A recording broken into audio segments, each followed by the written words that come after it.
dire qu'est-ce qu'un conquérant. Sinon, vous savez, nous sommes dans une classe qui n'est pas harmonieuse. Il y a ici des pasteurs, il y a des grands hommes de Dieu, il y a aussi des bébés spirituels, il y a des gens même qui ne sont même pas encore nés dans le royaume. Alors donc, on ne peut pas faire un message.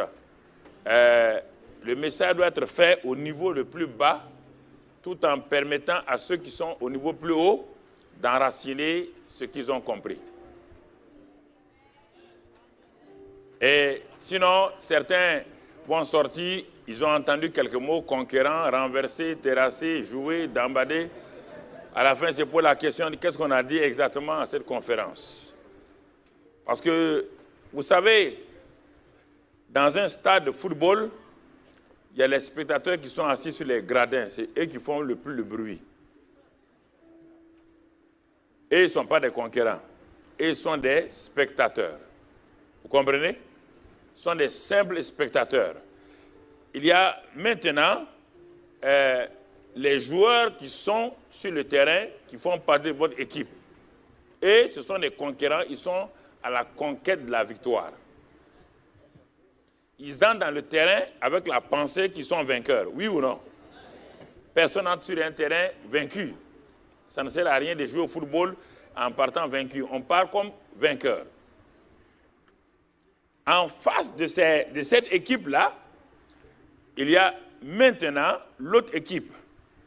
Dans l'autre équipe, nous allons trouver les deux éléments dont vous parlez, c'est-à-dire les géants et les forteresses. Les géants et les forteresses ne sont pas, c'est pas la même chose. Les géants, ce sont des êtres spirituels ou des êtres humains. Quand on parle de géants, on ne parle pas d'une chose. Les forteresses sont des choses, des positions, des obstacles et tout. C'est deux choses différentes. Donc, dans l'équipe adverse, il y a les géants, il y a les forteresses. Les géants de l'équipe adverse, ce sont les avant-centres et les ailiers. Eux, ils veulent vous marquer coûte que coûte. Et les forteresses, ce sont les arrières et le goal. Donc, si vous ne comprenez pas, si votre équipe n'a pas de stratégie, bien que vous soyez une bonne équipe, vous n'allez jamais gagner. D'abord, il faut comprendre le jeu de l'adversaire. Il faut avoir l'intelligence du jeu de l'adversaire. Et ensuite, vous devez avoir une stratégie et une tactique que l'entraîneur vous a donnée. L'entraîneur vous donne les stratégies et vous appliquez cela en termes de tactique sur le terrain. Et si vous ne comprenez pas cela, bien-aimés frères et sœurs, vous serez une équipe tout le temps vaincue. Parce que où vous avez des avançants très forts et des demi qui savent distribuer les balles, ils vont bien distribuer et vous allez réussir. Sinon, vous serez, si on vous marque, les avançants vous marquent un but contre vous, comme vous avez une forteresse derrière que vous ne pourrez pas pénétrer, vous serez tout le temps vaincu. Donc c'est pourquoi il y a des choses simples qu'il faut bien mettre dans la tête des chrétiens qu'ils aillent. Et votre thème, comme je l'ai dit, si c'était un thème uniquement pour les pasteurs, il y a la forme de message qu'on allait faire. Parce que si c'est les hommes de Dieu, le message prenait une autre forme. Si c'est les leaders de l'Église, le message prend une autre forme. Mais ici, nous avons des pasteurs, nous avons des leaders qui ne sont pas des pasteurs, et nous avons aussi le peuple de Dieu. Donc, il faut faire une combinaison pour que chacun sorte avec quelque chose qui puisse l'aider. Les pasteurs sont là parce qu'ils veulent conquérir des zones. Mais toi qui es chrétien, il y a des domaines dans ta vie où tu n'as pas eu de conquête. Et conquête veut dire, mon frère, ma soeur, le conquérant doit avoir, nous l'avons dit hier, son identité. Un conquérant qui n'a pas d'identité claire, précise, il ne peut pas aller loin. Non seulement il a une identité, mais il doit connaître sa position en Christ. Sa position en Christ. Dans chaque équipe, chacun a sa position. voyez, frères et sœurs. Et ensuite, chaque conquérant doit connaître quelle est l'autorité qui lui a été donnée. Si vous ne savez pas que vous êtes un homme, une femme d'autorité, vous ne pouvez pas conquérir. Impossible. Impossible de conquérir. Vous pouvez aller en conquérant, mais vous reviendrez simplement dans la défaite. Ensuite, nous l'avons dit hier, chaque conquérant doit être conscient qu'il est le temple du Saint-Esprit. Le temple du Saint-Esprit. Que le Saint-Esprit habite en lui. Et cette réalité-là, tant que vous n'allez pas l'accepter et ça devient conscient, vous allez avoir à recommencer quotidiennement votre vie et dans la défaite. C'est pourquoi demain on le verra avec les stratégies et les tactiques. Mais déjà quand on regarde, comment Dieu est arrivé à conquérir donc, la terre à travers Jésus, quand on voit la stratégie utilisée par le Père, et Jésus était le tacticien du Père. Quelqu'un a pris en otage toute la terre. Il s'appelle Satan. Il a pris tout. Il a la clé de la mort, la clé du séjour des morts. Il a placé ses royaumes sur la terre. Il l'a dit, tout. Alors, comment pouvez-vous entrer dans un territoire ennemi si vous n'avez pas de stratégie et si vous n'avez pas de tactique? Comment Dieu va le faire? Et il n'a pas le droit de rentrer dans les territoires ennemis en tant que Dieu. Parce que la terre n'est pas pour des dieux, la terre est pour des hommes. Alors comment Jésus va-t-il alors entrer, vaincre Satan, son propre territoire? S'il le fait en tant que Dieu, c'est illégal. Quelle est la stratégie et la tactique qui ont été développées? Si on ne comprend pas ça, c'est difficile de conquérir un territoire étranger. C'est difficile de conquérir un champ missionnaire. C'est difficile de conquérir, mon frère, un champ où on doit faire l'évangélisation. Parce que les croisades d'évangélisation sont une des stratégies, des tactiques sur le terrain. Ce n'est pas la seule chose. Quand les Moïse voulaient envahir, ils ont fait l'espionnage, ils ont fait l'invasion. Il y a toutes sortes de stratégies. Regardez Jésus. Pour conquérir la Samarie, il a dit que lui, il ne fait que ce qu'il voit faire au Père. Qu'est-ce que ce jour-là, le Père lui a dit? Puisqu'il est en connexion avec le Saint-Esprit. Puisque le Saint-Esprit et lui sont en communion permanente. Et la Samarie est un territoire hostile. La Samarie est il ne peut pas faire une campagne d'évangélisation. Frère, il ne peut pas faire une croisade. Puisqu'on veut le lapider en Samarie, comment il va faire pour gagner la Samarie? Si vous ne vous posez pas cette question-là, comment vous allez gagner? Il y a des pays comme l'Europe où c'est interdit de faire des campagnes d'évangélisation dans les rues. Comment vous allez faire? Comment vous allez gagner? Comment Jésus a fait? Non seulement la population est hostile, la population samaritaine est hostile, et ses disciples n'ont pas la même vision que lui. Quand dès qu'ils sont arrivés en Samarie, ils sont allés chercher à manger. Qu'est-ce que Jésus a fait? Il a fait la tactique de l'évangélisation individuelle. La tactique de l'évangélisation individuelle. Et comment voir la personne d'honneur, la porte, puisque chaque ville a une porte d'entrée. Et la Samaritaine était la porte d'entrée de la Samarie. Quand il a pu gagner la Samaritaine a gagné toute la ville. Vous n'avez pas besoin de faire tout le temps, de faire des cris. Si vous ne connaissez pas ces stratégies, ces tactiques-là, si le Saint-Esprit, si vous ne restez pas dans votre chambre, jusqu'à ce que vous sortez avec la tactique du Saint-Esprit, vous perdez votre temps. Il faut demeurer dans la communion avec le Saint-Esprit. C'est ça, frères et sœurs. Et c'est ça qu'il faut savoir développer. Rester en contact avec lui. Écoutez, Jésus dit que je ne fais que ce que je vois faire à mon Père.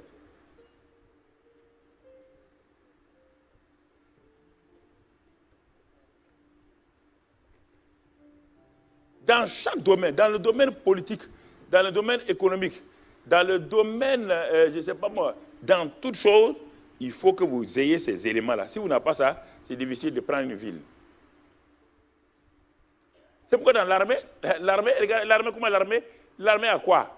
Il y a l'armée de l'air. Il y a, au cas où c'est une guerre, où il y a un pays qui a une face maritime, il y a la marine.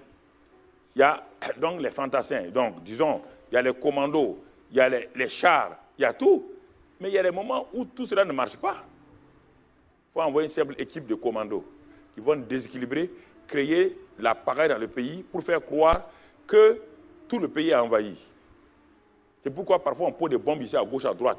Et tout de suite, toute la presse tombe dans le piège en disant que le pays est en ébullition, alors qu'on a posé 3 ou 4 bombes seulement. Et tout le monde a peur. Et c'est fini, les gens perdent le courage et on envahit le pays. C'est ça, frères et sœurs. Devant chaque circonstance, il faut s'arrêter, regarder. Quelle est la voix du Saint-Esprit? Quelle est la voix du Saint-Esprit pour moi? Qu'est-ce que le Saint-Esprit? Je vous pose la question. Vous qui êtes en France, Dieu est en train de parler. À l'heure où je vous parle là, Dieu parle. Est-ce que vous entendez la voix de Dieu pour la France? Est-ce que vous voyez ce que le Père est en train de faire pour la France? Si vous ne voyez pas ça, comment vous allez travailler?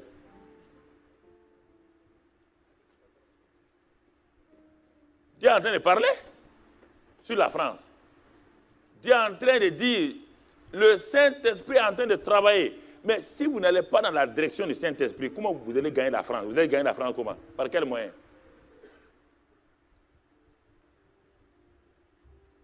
Vous allez faire beaucoup de bruit. Il n'y a rien.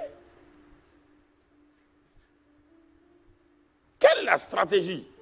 Et quelles sont les tactiques sur le terrain?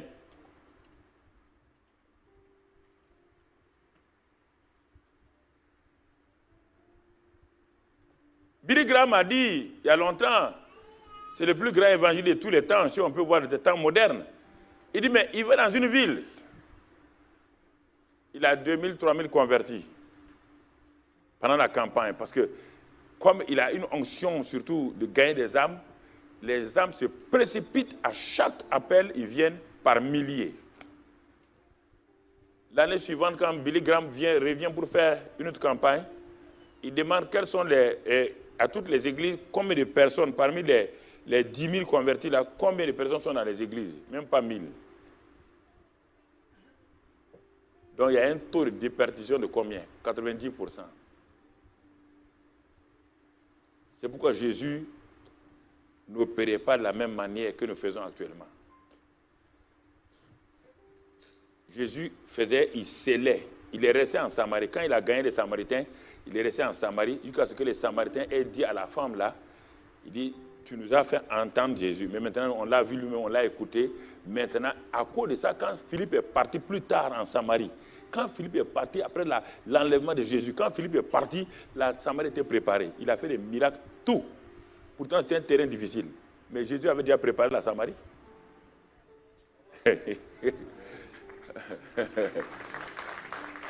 Il avait déjà préparé la Samarie. Un simple diacre s'en va en Samarie. Toute la ville a un réveil. Les gens vont croire, ce n'est pas l'onction de Philippe. Non. Jésus avait déjà gagné la Samarie avant lui. Jésus avait gagné la Samarie par la Samaritaine. Quand il est parti prêcher Jésus, les gens ont dit, oui, il est venu ici en personne, on l'a vu. C'est lui le Messie. Et l'atmosphère était telle que les gens tout de suite ont accepté. Il y a des villes où vous allez, l'atmosphère refuse. Vous êtes un conquérant. Personne, quand on dit conquérant, ça veut dire qu'il y a des obstacles, ça veut dire qu'il y a des problèmes, il y a des situations. C'est ça que ça veut dire, conquérant. Sinon, on dit visiteur. Si on dit conquérant, ça veut dire que, attends-toi, ceux qui sont autour là ne sont pas n'importe qui. Ils vont s'opposer à toi. Alors, c'est pourquoi, frères et sœurs, il y a des choses très, très importantes dans la vie qu'il faut bien voir. Et si on n'y prend pas, si on regarde tout ce que les grands hommes de Dieu ont fait dans le monde aujourd'hui, si c'était ça le seul moyen, le monde aurait été depuis longtemps gagné. Mais pourtant, on dirait que le monde devient pire. Parce que ce qui est dangereux, c'est quand un homme a entendu une fois le nom de Jésus-Christ, il n'a pas reçu la parole, il n'a pas été rempli du Saint-Esprit, il n'a pas été enraciné, quand quelqu'un vient 2 ans plus tard, il va dire non, lui il connaît déjà, qu'il a déjà entendu l'évangile. Il ne va plus vous écouter. C'est un homme endurci. C'est un homme endurci. Et ça, c'est important. C'est pourquoi, vous voyez là, si vous ne terrassez pas les géants, vous ne renversez pas les forteresses, pour implanter maintenant la présence de Dieu. C'est ça. Le thème, l'élément complémentaire du thème même, c'est maintenant quand on a terrassé, on a renversé, il faut remplir. Et oui. Et Jésus vous l'a déjà dit, que si vous chassez un démon, il s'en va. Vous l'avez terrassé, vous l'avez renversé, il est parti. Il va revenir, il va trouver la maison quoi? Vide. Et quoi? Nettoyée. Et quoi? Purifiée. Mais sans la présence divine. Une maison sans présence divine, mon frère, c'est un hôtel 5 étoiles pour Satan et les démons. Il va inviter tous ses amis, ils vont faire la bamboula chez toi. Oui, il va appeler 7 autres, pires que lui. Ils vont venir dîner chez toi. Il y avait un seul démon, maintenant il y a 8.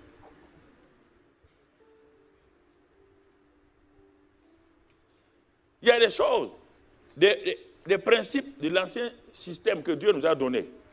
Parce que l'évangile n'est pas modernisable.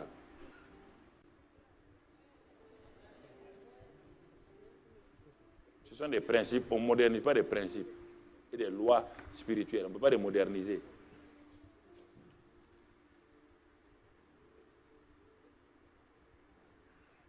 Faites attention à cela. Sinon, vous allez avoir des convertis artificiels.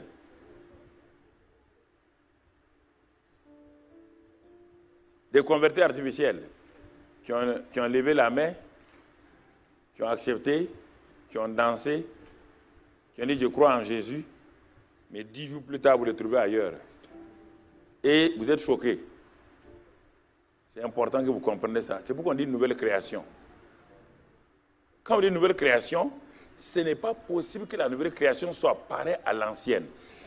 La nouvelle création est sortie d'une position inférieure là. Et quand elle est sortie de cette position-là, elle est venue se mettre là. Elle ne peut plus vivre la même vie, la même position que l'ancienne création. Impossible. Impossible. Ce n'est pas une conversion. Nouvelle création et conversion sont différents. Jésus a dit, si vous ne vous convertissez, vous devenez comme les petits-enfants. Les petits-enfants sont déjà nés, mais ils doivent être convertis où? Dans leur mentalité.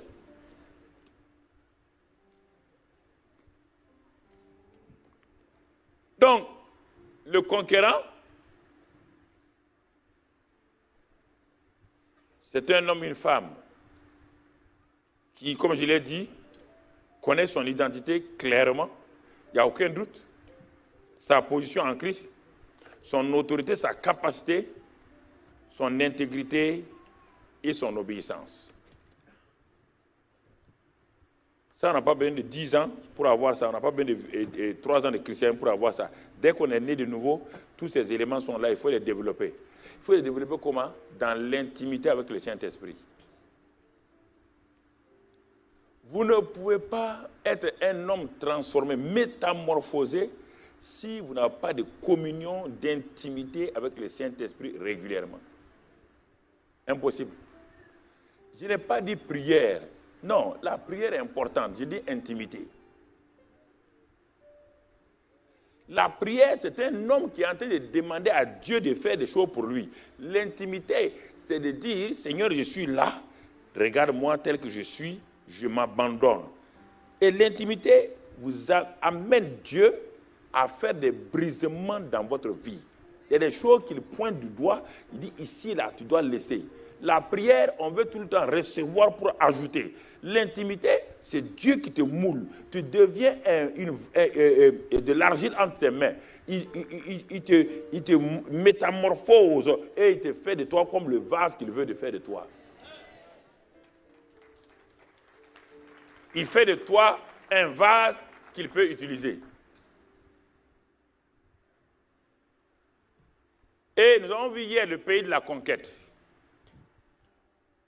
C'est un pays précis. Quand il parle de pays ici, on ne parle pas de notions obligatoirement juridiques et tout. Je parle de ton pays, ça peut être simplement ta famille, ça peut être ton travail, ça peut être ton ministère, ça peut être tout. Et Dieu dit, mais pour la nouvelle création, le pays dans lequel il habite là, c'est un bon pays. Ça, c'est le premier élément. Le pays est un bon pays. C'est un bon pays. C'est un pays défini, avec des frontières, c'est clair. Le royaume des cieux est clair, on le reconnaît. C'est un pays précis, défini. Et c'est un pays bien arrosé. C'est un pays où il y a l'abondance, on a vu hier. C'est un pays où toutes les lois se manifestent, la loi de la multiplication, la loi de la croissance, la loi de l'abondance, la loi de la grandeur. Tout dans ce pays-là, on a vu hier en écoutant dans Deutéronome et dans Exode, toutes ces lois sont déjà dans ce pays-là. La loi de la fertilité, la loi de la longévité. On dit qu'il sera rassasié de longs jours. Toutes les lois sont déjà dans le pays. Ce n'est pas à toi de les inventer. Toutes les lois, il faut les utiliser. La loi de la prospérité, ça y est là-dedans. La loi de la guérison, ça y est là-dedans. La loi de la bonne santé, la loi de la... Tout est dans le pays.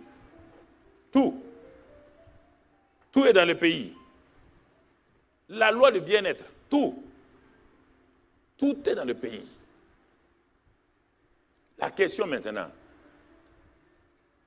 que je te pose, quel est le champ de ta conquête? Tu as ce séminaire-là. Quel est le champ? On te dit conquérant. Mais conquérant, c'est bien. Mais conquérant de quoi? Tu dois conquérir quoi?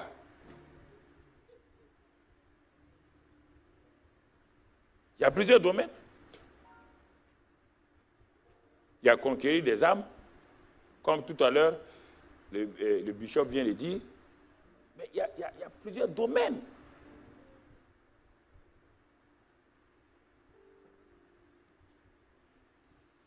Car il n'y a pas de conquérant sans champ de bataille. Ça n'existe pas. Si on dit conquérant, il n'y a pas de conquérant sans objet de conquête, sans champ de conquête. Il n'y a pas de conquérant sans territoire de conquête.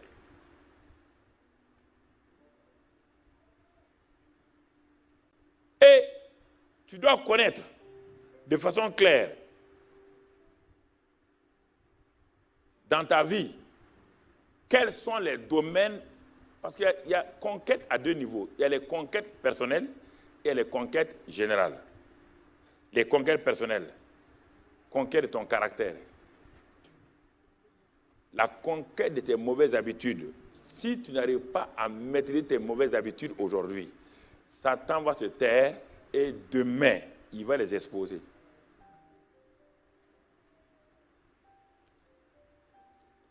Il y a la conquête de tes faiblesses. Par un bâtiment qui, dès le départ, a 1 centimètre, déjà à sa base, 1 centimètre, si on ne corrige pas, au bout de quelque temps, le bâtiment va être penché de plus de combien de degrés. Et il va tomber. Conquérant, puisqu'on n'a pas précisé, donc je l'élargis pour mieux t'aider. Si on avait dit conquérant dans le domaine de l'évangélisation, j'allais le préciser là. Puisqu'on a dit conquérance dans tous les domaines. Mon frère. Conquérant au niveau familial. Tu n'es pas arrivé à conquérir ta famille encore. Conquête professionnelle. Conquête au niveau des finances, ou conquête au niveau de la santé. Comment tu veux devenir un grand conquérant si ta santé, tu n'arrives pas à conquérir ta santé? Si ta santé même est pour toi-même une forteresse, tu vas conquérir quoi? C'est un ensemble de champs de conquête individuelle. Et maintenant, il y a la conquête au niveau de l'Église, aller gagner des âmes, chercher des âmes partout et tout. C'est tout ça là qui fait le lot et que j'ai voulu développer avec vous pour que vous puissiez comprendre et aller de l'avant. Mais ce soir, nous allons mettre l'accent, puisque nous sommes en train de faire des descriptions. Nous avons vu le conquérant, nous avons vu les champs de conquête, et ce soir, nous allons voir les ennemis de la conquête. Avant de voir demain les stratégies et les tactiques. On ne donne pas les stratégies et les tactiques à quelqu'un qu'on n'a pas d'abord enraciné. Il ne peut pas combattre. Pour que quelqu'un te donne sa voiture, c'est que tu as le permis. Tu n'as pas de permis, personne ne va te donner sa voiture. Parce que dès que tu fais un accident, il est responsable de l'accident. Bien aimé, les ennemis de la conquête, ils sont là devant vous, on a dit les géants et les forteresses. Les géants et les forteresses. C'est deux domaines bien précis. Les géants et les forteresses. Les géants, j'ai dit, sont des êtres spirituels ou des êtres physiques. Ou des êtres moraux. Ça, c'est les géants. Maintenant, les forteresses, ce sont les situations, les problèmes et les obstacles, ce qu'on appelle forteresses.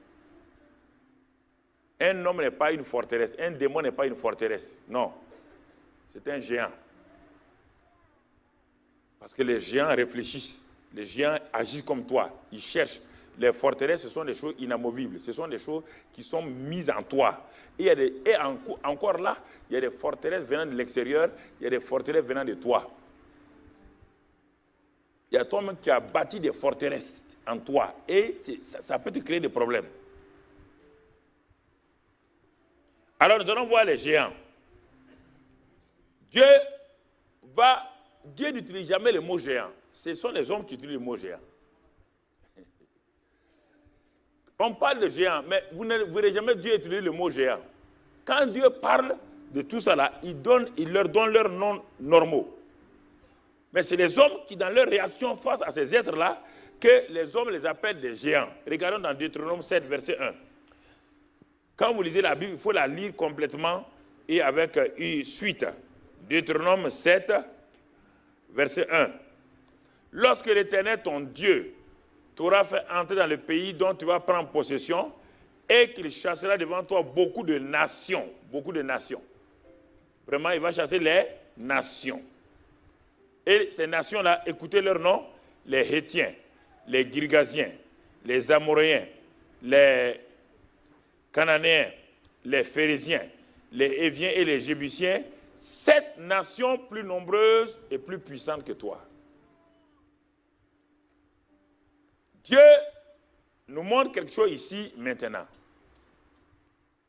Dieu dit, du point de vue naturel, naturellement, ces nations-là, ces peuples-là sont plus nombreux et plus puissants que toi. Donc c'est pourquoi quand on parle de conquête, on verra, on ne peut pas conquérir avec la chair, puisque déjà ils sont plus puissants et plus nombreux. Et on parle de 7 nations. 7. De 7 nations qui occupent déjà le terrain. Qui occupent quoi? Le pays de la conquête, il y a déjà 7 nations qui ont déjà occupé le terrain, qui ont déjà partagé.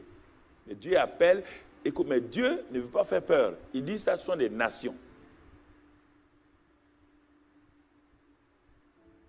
Et ces noms-là, si vous les prenez, le premier nom, les Essiens, là, Essien, ça veut dire terreur. Ah. Dieu a dit, il y a la prospérité, il y a la bonne santé, il y a l'abondance. Toutes les lois sont là. Mais quand il va donner maintenant ce qu'on appelle géants là, il donne leur nom des choses, il dit Hétiens, Jébusiens. Mais va creuser pour voir ce qui est derrière ces noms-là. Le premier nom dit terreur. C'est pourquoi Dieu parle qu'ils sont puissants. Mais on les appelle quoi? Terreur. L'autre, c'est argile. L'autre, c'est des positions de montagne. Donc, ce sont des gens qui sont déjà sept caractères. 7 caractères qui occupent le pays. 7. Et je n'ai pas le temps de vous le dire, ces 7-là, ces 7 caractères-là sont en même temps, si vous le voyez aujourd'hui, c'est ça que Satan est venu voir Jésus. Il a dit, ces royaumes m'ont été donnés. Ces royaumes, ce sont 7 royaumes. Il n'a pas dit le royaume. Sur la terre, Jésus est venu avec le royaume des cieux. Mais Satan avait déjà préparé 7 royaumes. 7. Et par rapport à ces 7 caractéristiques-là, il y a chaque élément là-dedans. Chacun de ces caractéristiques a développé quoi? Certains ont développé la politique, d'autres ont développé l'économie, d'autres ont développé tout. Tout est là-dedans. Tout.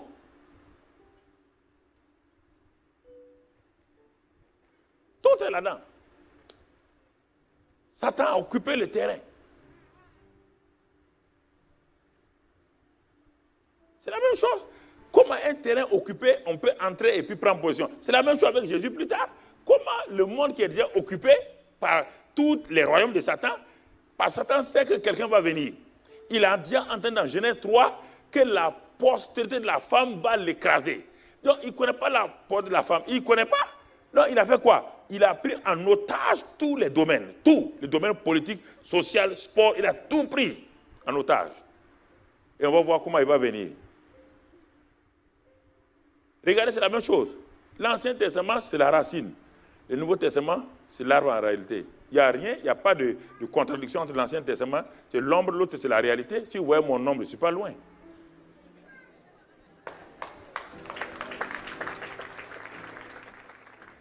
Et, écoutez, frères et sœurs, si vous ne comprenez pas comment Dieu parle dans la Bible, vous êtes hors sujet.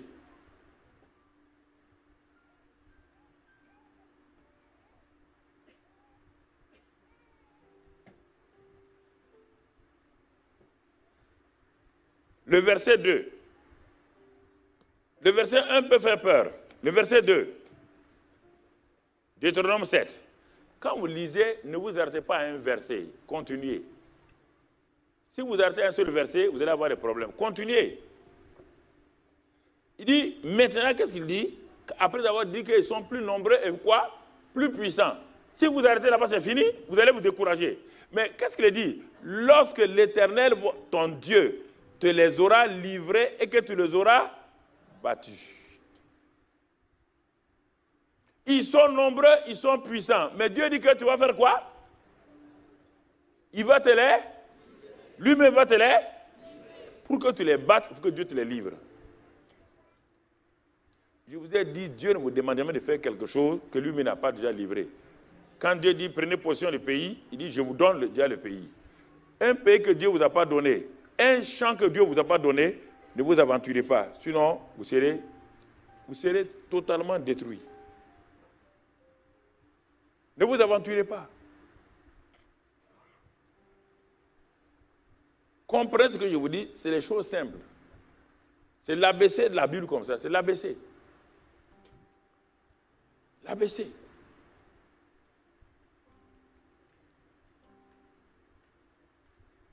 C'est ça, tout doucement, que j'ai compris, ça fait 40 ans.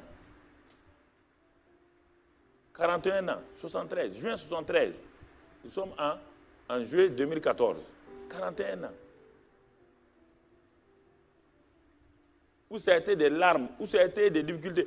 J'ai essayé de suivre les grands hommes de Dieu. J'ai voyagé pour suivre les grands hommes de Dieu. Mais chaque fois, quand je les ai suivis à un moment donné, j'ai été déçu. Parce que je voyais que beaucoup opéraient par l'onction de puissance, mais quand je les voyais vivre eux-mêmes, tout seuls, ils n'ont pas la paix, ils n'ont pas la... Je dis, mais comment un homme peut opérer? Dieu m'a dit, les dons sont différents de ma présence là. Ne confonds pas ma présence avec les dons. Ma présence, c'est ma relation avec la personne.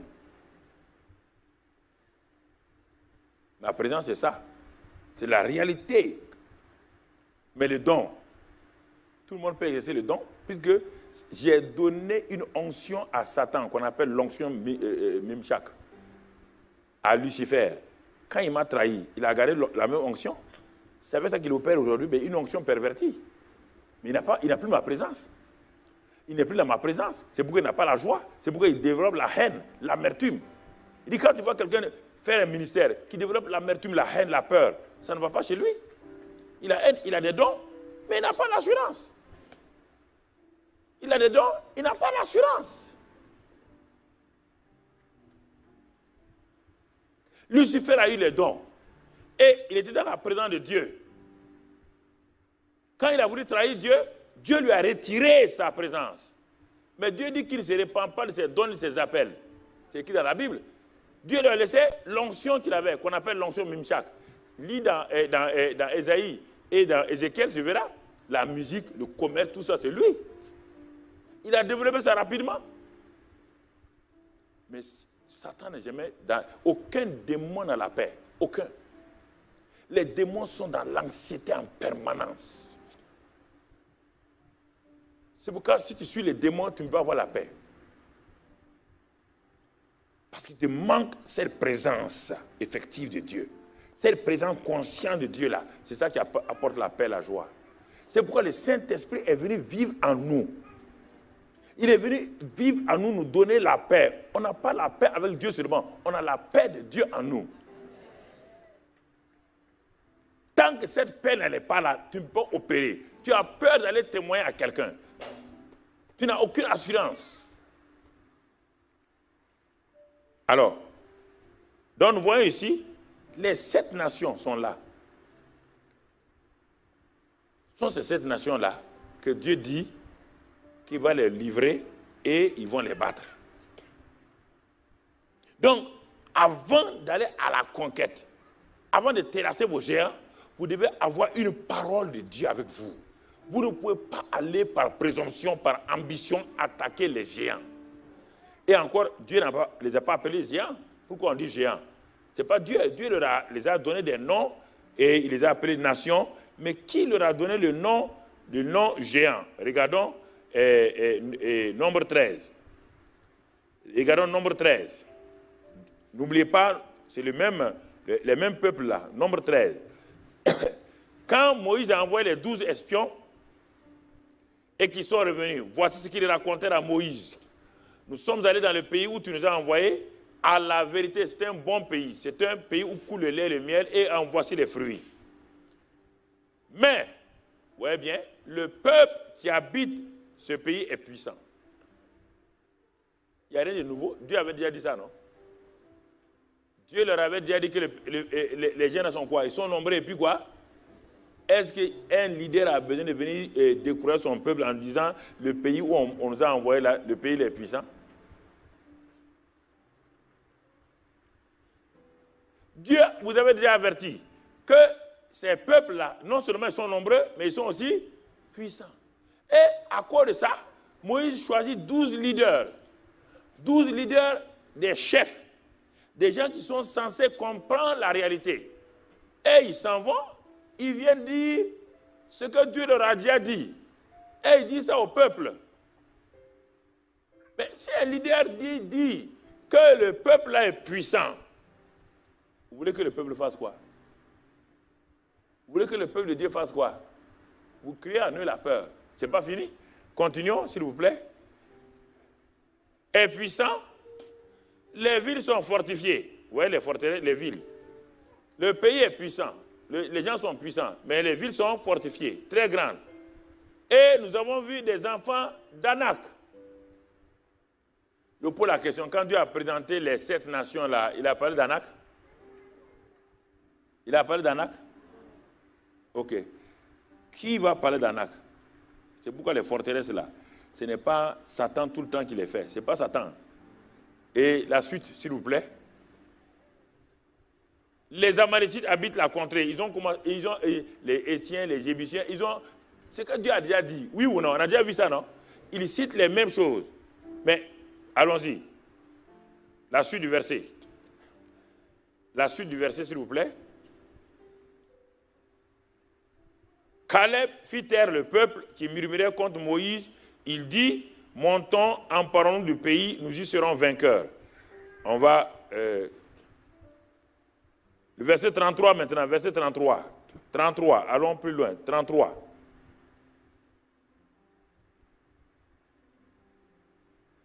Verset 33. Et il dit quoi? Nous y avons vu les géants, enfants d'Anak. La première fois que le mot géant sort, c'est sur la bouche de Dieu ou bien de ceux qui sont partis? Dieu les a appelés géants. Qui les a appelés géants? Les leaders. Ils ont appelé ces nations-là des géants. Il dit, non seulement on a vu des géants, enfants d'Anak, de la race des géants. Mais ils sont de quelle race? Ceux qui ont été envoyés sont de quelle race? Non, je vous ai parlé hier, on est de quelle race? On est de la race de Dieu. Et ils sont de la race des géants. La race de Dieu et la race des géants, quelle est la race la plus puissante? Mais écoutez, de la race des géants, est-ce qu'ils ont déjà vu la race des géants? Ils ont déjà vu? C'est des inventions qu'ils sont en train de faire. La plupart du temps, vous inventez des choses. Vous inventez des choses. Vous inventez des choses qui n'existent pas. Ils ont déjà vu quelle race des géants? Ils les ont vus où? Est-ce que là-bas, quand ils sont allés à Canaan, ils ont salué un seul géant? Ils ont serré la main d'un géant? Alors, comment ils ont su que les géants ont une race?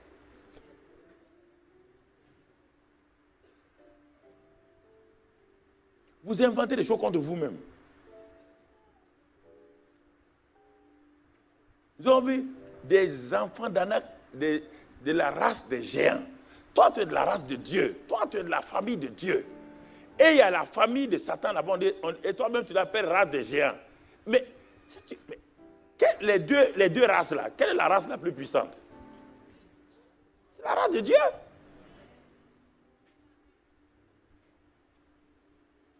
La race de Dieu.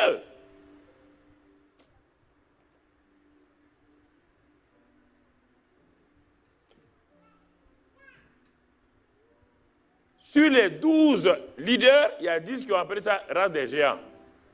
Dieu n'a pas dit géant et ils ont dit géant.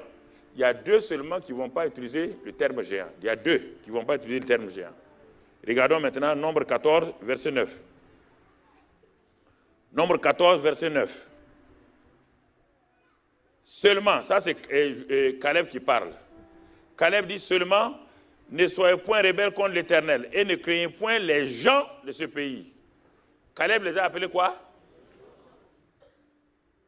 Il dit, les a appelés quoi? Ne craignez point les gens de ce pays. Car ils nous serviront de... Dieu avait déjà dit qu'il les a livrés et qu'ils seront battus. Pourquoi tu ne suis pas la parole de Dieu? Pourquoi tu veux inventer autre chose? Est-ce que Dieu t'a parlé de combat ici? Il dit qu'ils sont déjà battus. Et Caleb dit qu'ils nous serviront de quoi? De pâture. Ils n'ont plus d'ombrage pour les couvrir. L'Éternel est avec nous.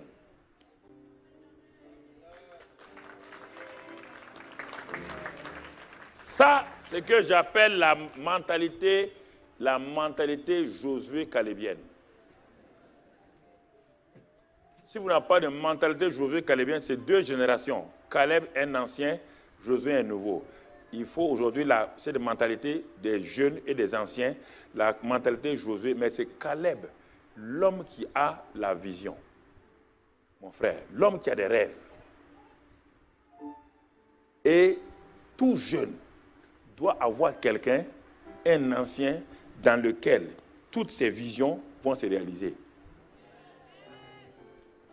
Si vous n'êtes pas connecté à un ancien, vos visions vont aller au hasard.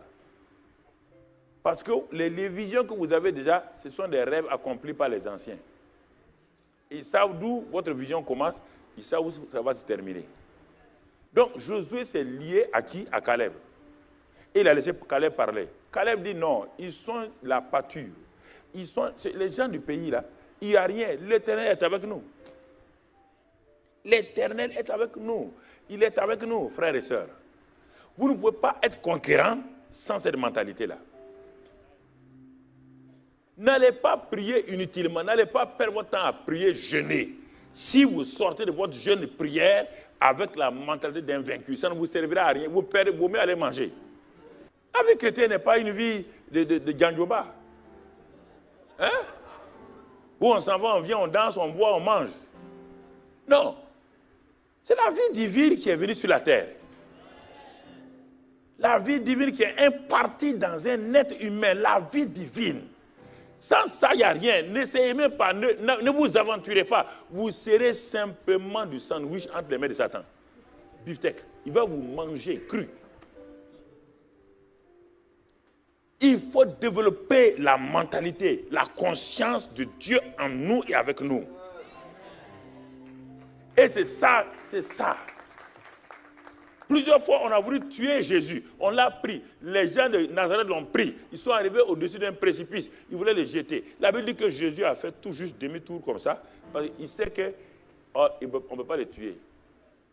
Il est passé au milieu d'eux et puis il est parti. Tant que le Père n'a pas dit oui à Jésus, personne ne peut le tuer. Personne. Il faut que tu comprennes cette réalité. Caleb dit non. Il dit, l'Éternel est avec nous. Ils vont nous servir de pâture. Ils n'ont le seul ombrage qu'ils ont, ils n'ont rien, rien. Il dit les gens. Ce que vous appelez géant là, il appelle ça géant. Du moins, c'est les gens. Regardez la même mentalité avec David. Pendant 40 jours, Goliath a tenu toute une armée en échec. Les gens disent, ah, tu vois le géant là, tu vois l'homme là, c'est un géant. Quand David vient, Goliath sort au même moment et Goliath commence à parler mal encore. David dit, mais qu'est-ce qu'on a promis comme récompense pour quelqu'un qui va tuer l'incirconcis là? David dit quoi? Un incirconcis, c'est quelqu'un qui n'a pas de relation avec Dieu, qui n'a pas d'alliance avec Dieu. Quiconque n'a pas d'alliance avec Dieu tombe devant avec quiconque a alliance avec Dieu.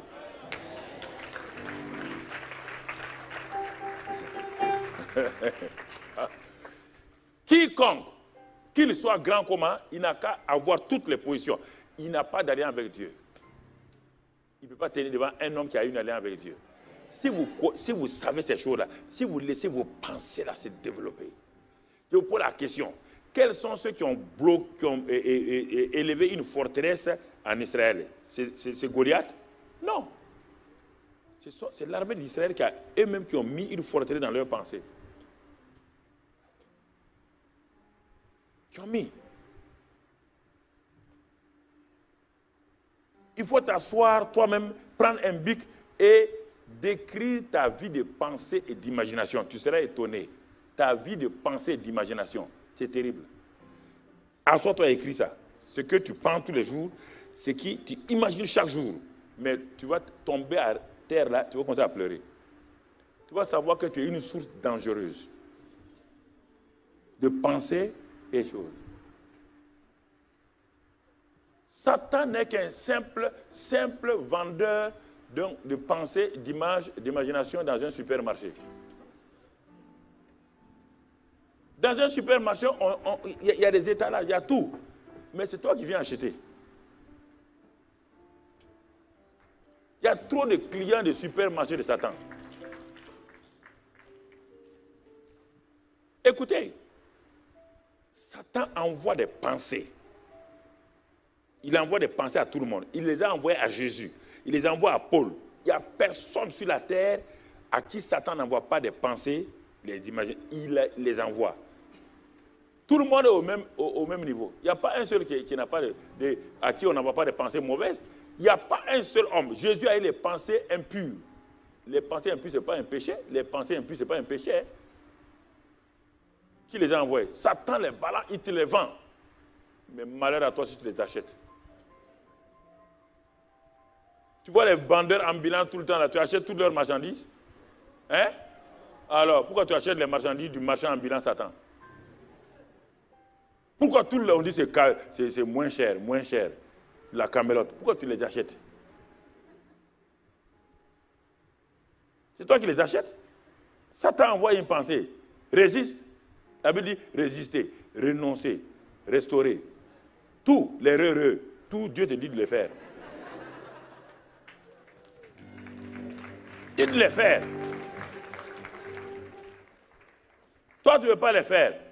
Satan t'envoie une pensée impure. Toi, tu prépares ton lit, tu dors là-dedans. Tu nages dans la pensée impure de Satan. Quand tu vas te lever, tu as fait quoi? Tu viens de bâtir une forteresse. Tu sais, le béton, quand il est tout frais, on peut, même un enfant peut le dire. Mais quand tu lèves le béton, un certain nombre d'heures, c'est fini. Il prend, tu as un problème. Les pensées sont comme cela. Toute pensée est un béton frais que Satan t'envoie. Mais tu peux la détruire tout de suite là. Mais si tu la laisses au lendemain, il faut maintenant une pioche pour la détruire. Si tu l'arrêtes 15 jours et tu l'arroses tous les jours, là, c'est fini. C'est un béton, ça devient un pilier.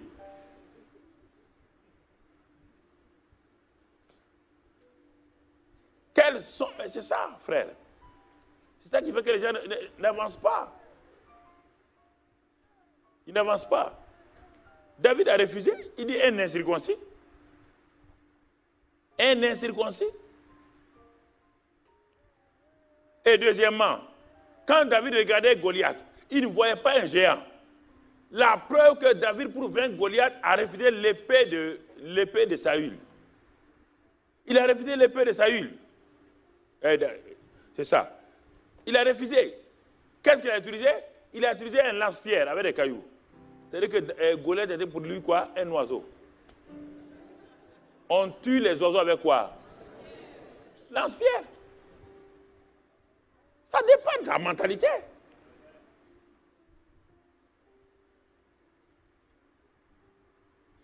Goliath était un monument.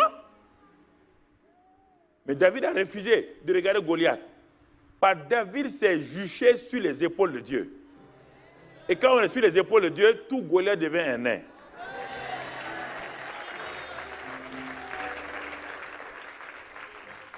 Tu veux vaincre les Goliaths dans la vallée? Non, monte sur la montagne de Dieu. Si tu montes sur la montagne de Dieu, Sion. Alors, quiconque est à Sion voit les Goliaths là comme des nains simplement.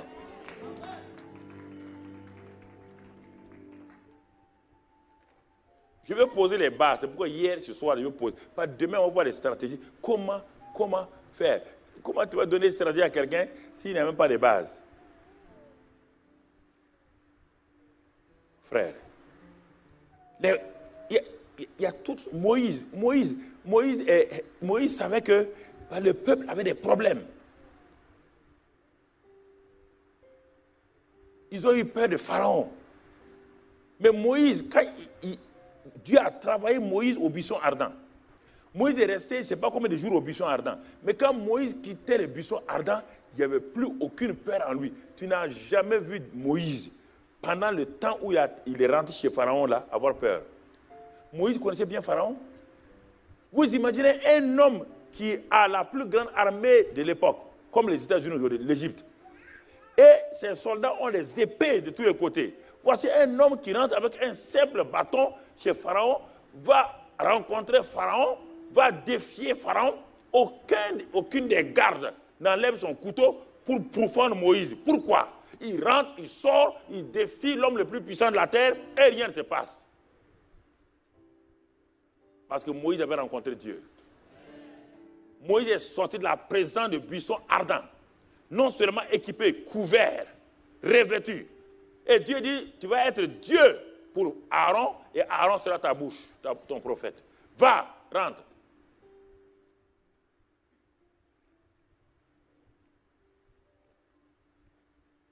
Dieu ne vous demande pas, ni à vous ni à moi, de rencontrer, de renverser les forteresses et de terrasser les géants avec nos propres forces intellectuelles.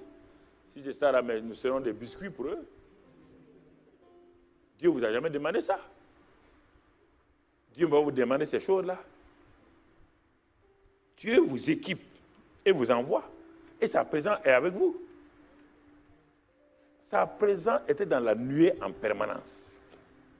Sa présence était dans l'arche de l'Éternel en permanence. Regardez l'arche de l'Éternel. Une arche, c'est pas moi, un truc en bois. Mais Dieu dit que lui, sa présence est au-dessus du propitiatoire, là, du couvercle. Sa présence est là-bas. On prend cette caisse-là, en bois, fabriquée par un menuisier. On l'amène dans la maison de Dagon, un autre dieu. On le met là-bas. La caisse-là n'a pas de pensée. Elle n'a rien. Mais Dagon est là et la caisse de Dieu est là. Le lendemain matin, on trouve Dagon complètement à terre.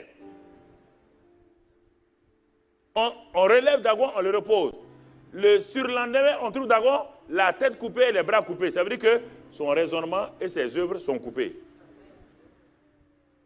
Mais qui a fait ça? La présence de Dieu. David même n'a pas compris la présence de Dieu. Quand il voulait transporter l'arche, il a dit à un jeune homme de surveiller l'arche, qui s'appelle Uza. Dans son zèle, il a touché l'arche et il a été foudroyé. David s'est fâché contre Dieu. David a pris l'arche là, allait mettre dans la maison de qui? Obed-Edom. Il a mis l'arche là-bas. 3 mois plus tard, on est venu dire à David, mon ami, si tu ne veux pas sortir l'arche là, tu as perdu ta royauté. Obed-Edom est en train d'être le prochain roi. Il dit, mais comment ça? Il dit, mais sa maison est bénie. La présence de Dieu est là-bas. Regarde, tout a changé. Quand on a amené l'arche là, le gars était pauvre, 1. Le gars n'avait rien, il était malade, 2. Le gars était quoi? Dans la faillite. Va voir maintenant, il y a tout. David est parti rapidement prendre l'arche. C'est la présence de Dieu. Vous jouez avec ça? Ok.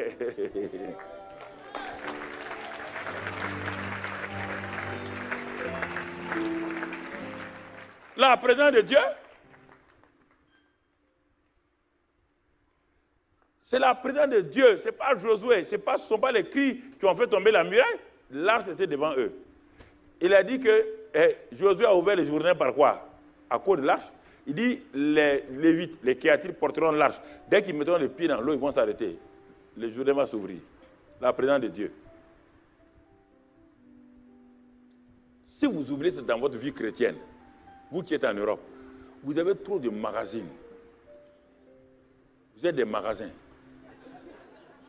Non, votre mentalité, là, je ne comprends pas.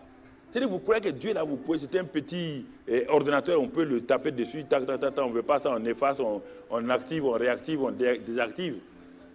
On ne peut pas réactiver Dieu, là. Dieu est Dieu. Laissez tomber vos trucs modernes, là, s'il vous plaît. Dieu est esprit et l'esprit de Dieu est en vous. Le Saint-Esprit est esprit.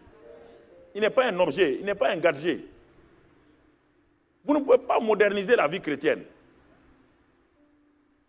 Vous pouvez exploiter le monde moderne pour mettre toujours les lois restent les mêmes choses. Ça reste les mêmes choses. Vous voulez conquérir, vous voulez savoir qui vous êtes.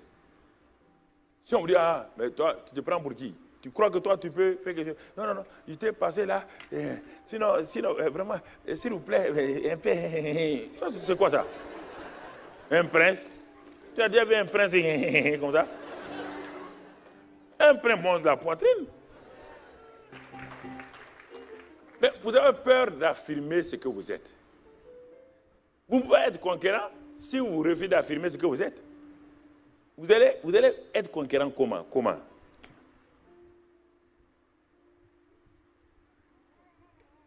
Avant d'aller conquérir sur le terrain, travaillez à l'intérieur. Avant que Élie n'aille conquérir pour Dieu là, Élie est resté avec Dieu pendant longtemps.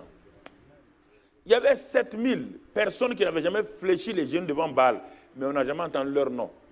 C'est Dieu qui a révélé ça à Élie qui a 7000 personnes.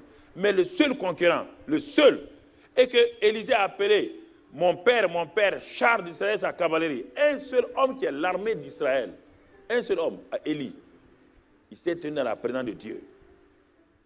Il a été saturé comme une éponge de la présence de Dieu. Quand il est sorti de la présence de Dieu, il a rencontré Akab. Il a dit qu'Akab, si ce n'est à ma parole, il ne tombera pas de pluie 3 ans sur cette terre-là. J'ai les clés, j'ai fermé le ciel. J'ai fermé le ciel. Vous devez être un conquérant. Un conquérant, c'est quelqu'un qui connaît. Les géants sont des êtres humains, les géants sont des êtres spirituels, des démons ou autre chose qui peuvent vous créer, mais vous devez les dominer. Vous devez les dominer. Vous pouvez les terrasser, un à un, vous les terrassez. Demain, je vais vous montrer les stratégies. Mais je vous les décris maintenant. Et pour terminer, les forteresses, comme ça on va vous libérer un peu plus. Les forteresses, il y a d'abord plusieurs sortes de forteresses. Je vais voir les forteresses mentales. Je dis que les forteresses ne sont pas des hommes. Ce sont des situations, des problèmes, ou c'est ça. D'abord, il y a les forteresses mentales. Je l'ai déjà dit dans Genèse 6, versets 5 à 6. Les forteresses mentales vont empêcher Dieu même d'opérer. L'Éternel vit que la méchanceté des hommes était grande sur la terre et que toutes les pensées de leur cœur se portaient chaque jour uniquement vers le mal. Vous voyez là, les forteresses, ce sont donc au niveau mental. Leurs pensées, les pensées de leur cœur, se portaient uniquement vers le mal. Dieu ne pouvait plus rien faire sur la terre. Il a été obligé de renverser ces forteresses-là. Si Dieu renverse les forteresses qui sont des pensées négatives, les pensées impures, alors nous devons le faire en tant que fils de Dieu. Il est dit, un homme est égal à la somme de ses pensées. Un homme est égal. Quand vous regardez un homme vivre, quand vous regardez pourquoi il échoue, quand vous regardez pourquoi il est malheureux, n'allez pas loin.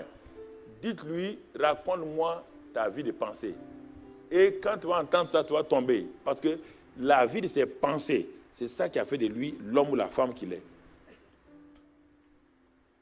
Tu ne peux pas être supérieur à tes pensées. Tes pensées sont l'expression. Ta personne est l'expression de tes pensées.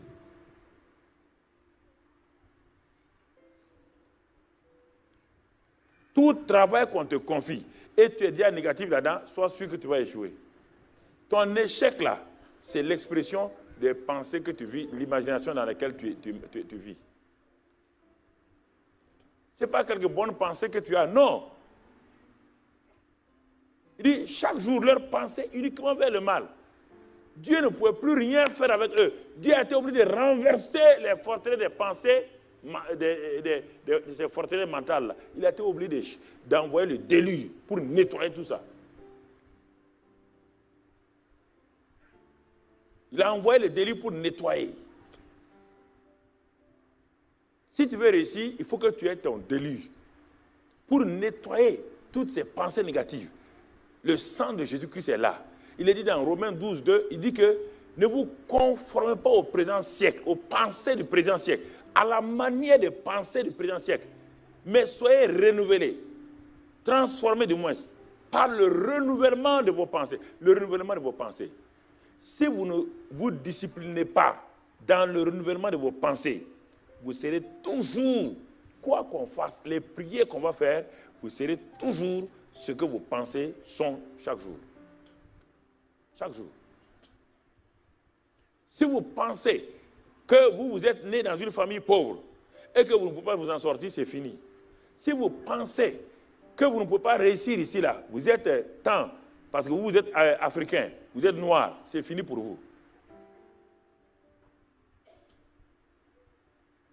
Il faut arrêter ça. Tout le temps, vos pensées, vos paroles montrent, ah oui, comme on est les immigrés, on souffre. Dès que tu dis ça, il vaut mieux prendre ton train, ton bateau, et retourne chez toi. Parce que tu vas souffrir. Personne ne te fait souffrir que tes pensées. Il faut savoir vivre dans ton atmosphère avec tes pensées. Tu vas voir, tes bonnes pensées vont faire que même ceux qui sont contre toi, là, quelque chose va se passer. Quelque chose va se passer. Je ne rentre pas dans un pays avec des pensées que je vais échouer. Je rentre dans un pays toujours comme la lumière et le sel. Jésus a dit, vous êtes la lumière du monde. Ouais. Vous ne me répondez pas beaucoup parce que vous ne croyez pas ça. Vous êtes la lumière du monde. Est-ce qu'une lumière, on peut la cacher? Et avez-vous déjà vu du sel qui a été utilisé au Nicaragua qui n'a pas assaisonné la sauce du président du Nicaragua? Ou bien, le sel a déjà échoué quelque part? Le sel a déjà échoué dans ta sauce? Alors, on dit que vous êtes la lumière et le sel. Deux choses qui ne peuvent pas échouer. Il n'y a pas d'échec ni dans la lumière, ni dans le sel. Pas d'échec. Pas d'échec. Et c'est ce que vous êtes. On vous a habitué à ce qu'on prie pour vous tous les jours. Vous voulez croiser les bras, qu'un homme de Dieu prie. Ça ne marche pas, mon frère. Tu vas devenir une statue de sel. Croyez ça, ce que je vous dis là, croyez. C'est ta vie. Donc les forteresses mentales, les pensées négatives, c'est terrible. Pensées négatives tout le temps. Satan vous envoie, vous ne les repoussez pas. Il vous envoie, tu vas mourir. Moi mourir. Moi mourir. Je ne meurs pas avant mon temps. Je ne meurs pas avant mon temps. Ah mais tu sens le battement de cœur alors. Mon cœur bat, non? Ah mais il y a ça. Non. Réponds-lui avec la parole. Réponds-lui avec la parole. Aux pensées négatives, transforme-les en pensées positives. Philippiens 4 dit quoi? 13, que tout ce qui est vrai, tout ce qui est pur, tout ce qui est, soit l'objet de vos pensées. Mon frère. Et les paroles. Deuxième forteresse, c'est les paroles, les forteresses de paroles négatives. Par les pensées vont se traduire en paroles, obligatoirement. Par vos paroles sont l'expression de vos pensées. Donc, et pensées et paroles négatives, faites attention. Les 10 espions ont parlé, parce qu'ils étaient tellement négatifs qu'ils ont créé une atmosphère. Ils ont dit, nous allons mourir, nous allons mourir. Et à force de parler négativement, Dieu a dit, ok, il vous sera fait textuellement comme vous l'avez dit. Vous allez mourir au désert. Ce n'est pas moi, hein. Ce sont vos propres paroles qui vont vous tuer. Frère, il ne faut pas avoir des paroles positives dans l'église et avoir des paroles négatives. C'est au dehors que vos paroles sont plus importantes qu'à l'église. À l'église, tout le monde dit Amen. À l'église, tout le monde. Mais au dehors, tes paroles, c'est ça qui te détruit. Tu as des expressions que tu as vues dans le monde. Ça va, mon frère, ça ira. Non, ça va. Ça va par la grâce de Dieu. Ça n'ira pas. Ça va par la grâce de Dieu. Il faut dire, ne copiez pas le monde. Le monde veut vous dire, le monde ne veut pas que vous soyez sûr de ce que vous dites. C'est pourquoi dans le journalisme, on dit tout le temps le conditionnel. On ne veut pas que les journalistes affirment des choses. Et on ne veut pas que les chrétiens affirment. Quand tu affirmes là, on dit que tu es orgueilleux. Quand tu affirmes, on dit que non, tu es trop... Non. Dieu dit, vous devez parler. Vous devez parler. Je suis la maison d'habitation de Dieu. Je suis la porte des cieux. Et le monde surnaturel est autour de moi. Ce n'est pas quelque chose de spécial. C'est normal pour toute personne qui est née de nouveau. Il devient la maison d'habitation de Dieu. Et la porte des cieux est ouverte sur lui. Et ensuite, mon frère, les anges, le monde surnaturel est autour de lui. Le monde surnaturel, mon frère, n'est pas une exception pour un enfant qui est né de nouveau. Non. Le monde surnaturel n'est pas quelque chose d'exceptionnel. Non. Le monde surnaturel, c'est... Mais comment? Tu es né en France, là. Je te pose la question. Tu es né en France, là. Tu es en France actuellement. Tout l'environnement de la France, tu vois ça, non? Oui ou non? Tu entends ce qu'on dit. Tu es en contact avec le monde français. Tu vois tout ce qui est en France. Tu vois le ciel français. Tu vois l'agriculture. Tu vois tout. C'est normal parce que tu es en France. Mais maintenant, celui qui est né en Afrique, qui n'a jamais venu ici, s'il vient, il vient de façon exceptionnelle pour quelques 3 jours et puis il retourne. Pour lui, c'est une exception. Mais un Français qui est né ici, c'est normal de voir tout ce qui est en France. Il n'y a rien d'anormal. C'est anormal pour lui. Il est né en France ici. Tout ce qui est là, il voit tout, non? Il est au courant de tout. Mais maintenant, quelqu'un qui est venu d'ailleurs, Lui, il peut venir en France exceptionnellement. Et quand il va venir, il dit, ah, je suis allé en France, j'ai vu la France. Oh, il y a ça, il y a ça, il y a ça. Mais ceux qui sont ici, là, c'est devenu naturel pour eux maintenant. Ils voient ça, ils voient ça, ils voient ça, ils voient ça, tout. C'est normal. Quand on est né par le Saint-Esprit, le monde surnaturel devient normal. Si le monde surnaturel n'est pas normal pour toi, tu es anormal. Je le dis sans chose. Hein. Si le monde surnaturel n'est pas normal pour toi, tu es anormal. Un enfant qui est né en France et qui ne voit pas ce qui se passe en France, il est aveugle, oui ou non? S'il est aveugle, il ne peut pas voir, c'est normal, il est aveugle. Mais s'il a 2 yeux, il voit tout, il voit, il sent tout. C'est normal. Tu veux dire qu'un enfant est né, il ne voit pas le visage de son père, il ne voit pas le visage de sa mère, c'est normal ça? Dieu est mon père, je suis né, je ne vois jamais Dieu, je ne vois jamais le monde des anges, je ne vois jamais ça. Jésus dit, ce qui est né de la chair est, ce qui est né de l'esprit est. Alors, si tu es né dans la chair, tu vois la chair, ça veut dire que tu as les 5 sens, les yeux, tu as la vue, l'odorat, le toucher et tout. Et c'est normal pour toi. Quand tu touches quelque chose de chaud, tu enlèves ta main. Quand tu vois les couleurs, tu admires, tu parles, tu vois, tu goûtes, c'est bon. Ça, c'est normal. Et maintenant, tu es né dans le monde spirituel. Là, il n'y a rien, aucune vision spirituelle, aucun goûter spirituel. Comment tu vas avancer? Tu vas avancer à tes 5 sens? Dans le monde surnaturel, toi, tu avances tes 5 sens, tu vas aller comment? Tu vois, ce n'est pas une exception là, c'est naturel. Un enfant qui naît, au bout de 10 jours, la maman fait comme ça, l'enfant, ses yeux ne bougent pas. Il fait comme ça, ses yeux ne bougent pas. La maman est inquiète. Au bout d'1 mois, la maman fait comme ça, les yeux de l'enfant ne bougent pas. L'enfant est anormal. On l'amène chez un ophtalmo pour voir est-ce que l'enfant ne voit pas. On se dit l'enfant est aveugle. Il est né dans ce monde, il doit voir. On ne peut pas naître dans le royaume des cieux et ne pas voir Dieu. C'est impossible. Je refuse ça. Ce n'est pas une exception. Ce n'est pas une exception. Quelle exception? Quand je suis né, j'ai vu le visage de ma mère et de mon père, non? Je suis né au Burkina, j'ai vu mon père burkinabé, je l'ai vu. Je suis né dans le royaume de Dieu, je ne vois pas Dieu. Je ne vois pas les anges, je ne vois pas le surnaturel. Et on me dit c'est normal. Ce n'est pas normal. Comment c'est normal? Comment c'est normal?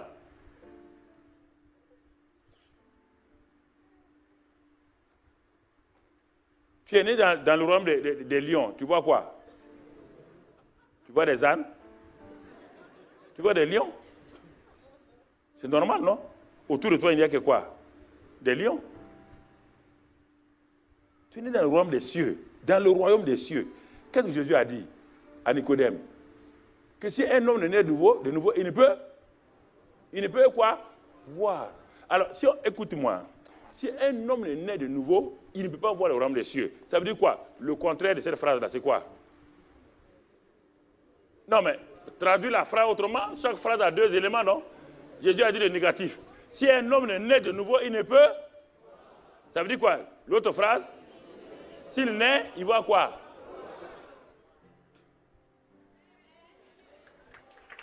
S'il naît de nouveau, il va voir le royaume des cieux. Et le royaume des cieux, ce n'est pas les supermarchés, ce n'est pas les boutiques qui sont là.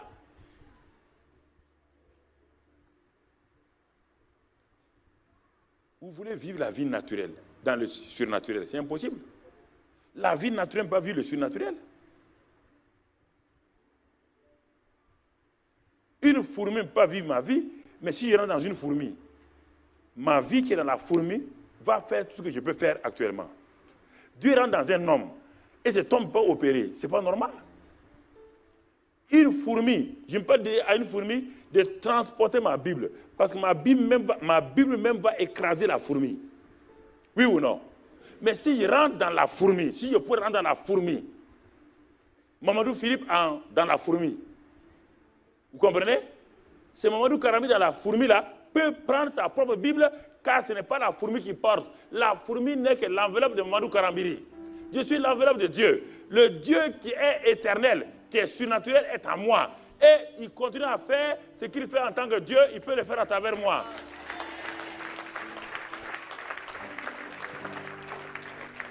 Il peut le faire à travers moi.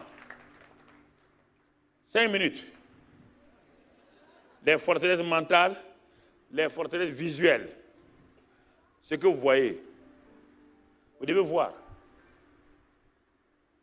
Le serviteur de Géasi et Élisée les suivait. Ils sont allés quelque part, il y avait les Syriens. Lui, il voit que les Syriens. Il voit son patron, il dort, il ronfle. Il dit, chef, ça ne va pas, il y a l'armée syrienne. Mais le patron, Élisée lui dit, mais pourquoi tu t'inquiètes? Ceux qui sont avec nous sont plus nombreux. Il dit, non, patron, tu vois, vous les prophètes, là, parfois vous mentez un peu, quoi. Il dit, il n'y a rien ici, il n'y a que l'armée syrienne. Ah bon? Il dit, ah bon? Il n'y a que l'armée syrienne. Il dit, oui. Il n'y a que l'armée syrienne, tu es sûr? Il dit, oui. Il dit, ok, Seigneur, ouvre-lui les yeux. Quand il vous dit, patron, ah, c'est pourquoi tu es cool comme ça? Je comprends que tu es cool. Oui ou non? Comment voulez-vous que ce serviteur-là puisse servir un homme surnaturel s'il n'a pas de surnaturel? Ils vont tout le temps être en contradiction. Contradiction. Contradiction. Contradiction. Contradiction. Frère,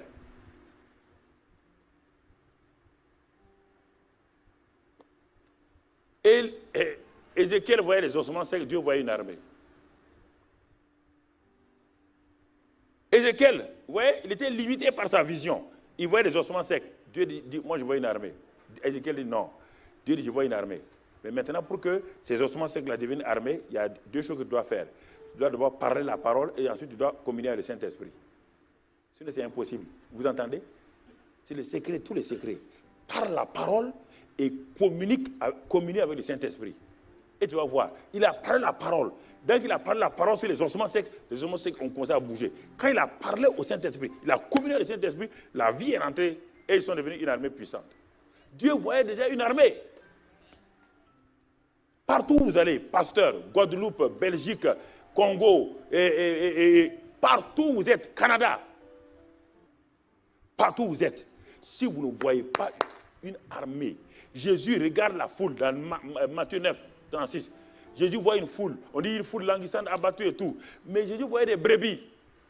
La foule, les pierres et les gens voyaient quoi? Des bandits, des voleurs, des prostituées. Mais Jésus dit, ce sont des brebis que je vois. On dit non, Seigneur, tu t'es trompé, ce n'est pas des brebis. Ça, c'est des escrocs, c'est des prostituées, c'est des voleurs. Jésus dit non, je vois des brebis. Si les forteresses visuelles, mentales, ne sont pas renversées, tu ne verras rien, mon frère. Quand tu vois les Parisiens, tu vas les condamner tous. Ah, ils font la vitesse. Ah, ils font ceci. Ah, ils font cela. Non. Comment vois-tu les Parisiens? Comment vois-tu les Guadeloupéens?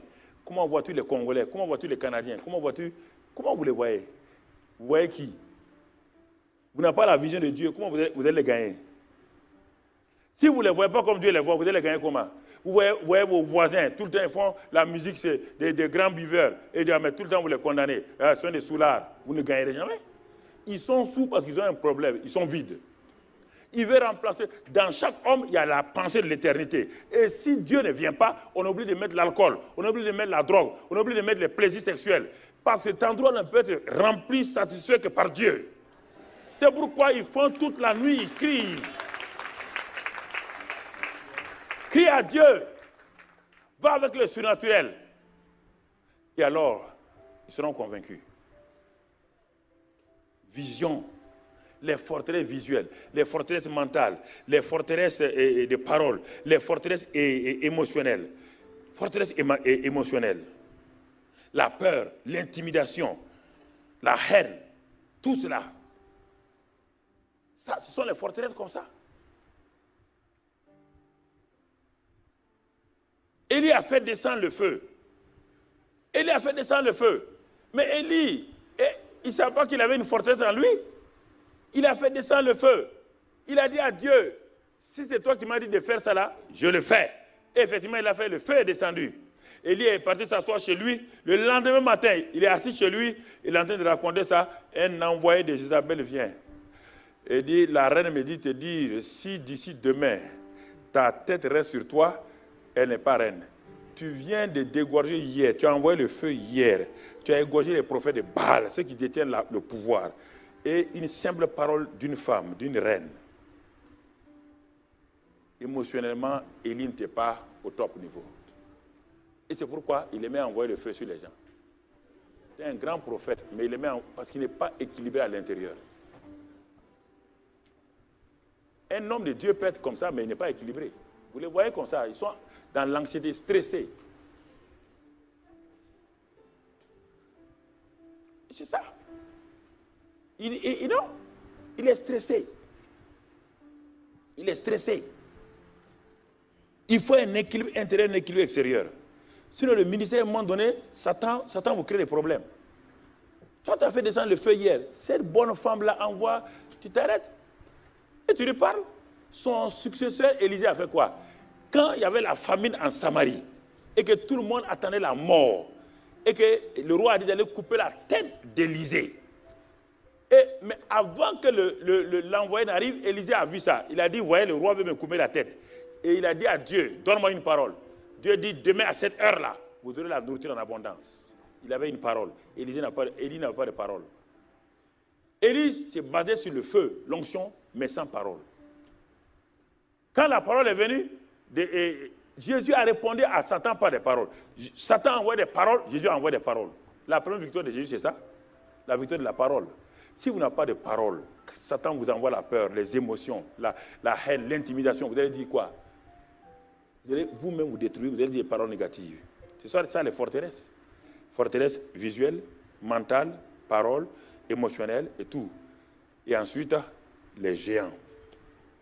Ceux qui sont autour de vous, qui rient de vous, qui se moquent de vous, qui vous persécutent.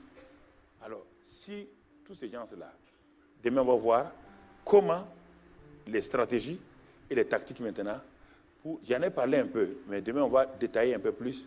Je vais m'arrêter là, vraiment pour que Dieu vous aide, que sa grâce soit sur vous. Prenez ces choses-là profondément, gardez-les avec vous.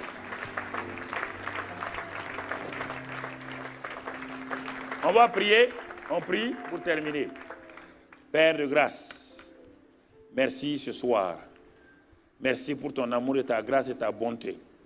Parce que tu nous as parlé des géants et des forteresses. Nous acceptons tout cela ce soir et nous te bénissons.